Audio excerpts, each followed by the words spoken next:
I've trained clients to IFBB and Natural Pro Cards, from first show to pro. And in today's video, I want to take you through a structure I'm using to target a weak body part.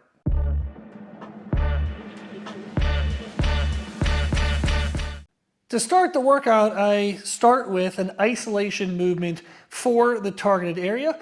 In today's workout, the targeted area was the lower lats. So I started with one arm, straight arm pull downs.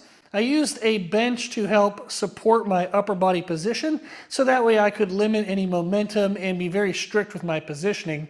This will allow me to more accurately track any progression I'm able to make with repetitions or weight. That way I know if I'm doing progressive overload that it's not coming from technique leeway or losing proper technique. Next, I moved into a more compound movement that's still focused on the target area. For me, this was a high pulley single arm pull down. Again, I used the bench support to control my position.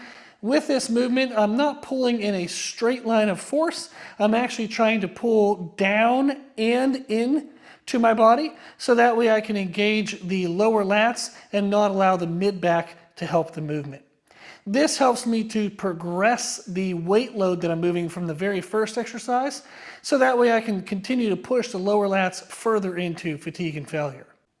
Next, I moved into a dual arm movement, so using both arms at the same time. I did a pull down with a shoulder width neutral grip, and this position allowed me to continue to progress the weight load that I'm using. However, it still continues to involve the targeted area.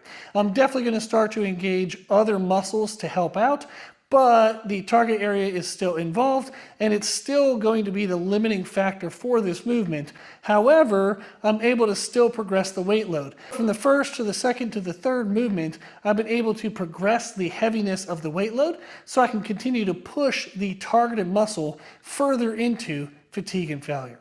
So this was a structure I would use to target a lagging body part. You do an isolation movement and then a compound movement that's still very isolated, and then you progress to less isolated, heavier compound movements. With that structure, it works really well to kind of bury that targeted muscle further and further and further into fatigue, so that way you know you're going to maximize the recruitment of that muscle within that workout. If you have any questions or you'd like any other tips, just put them in the comment section below. You can always reach out on our website, which is www.c3method, and that 3 is spelled out T-H-R-E-E, so C-T-H-R-E-E method.com. Okay, that's it. Thank you for watching.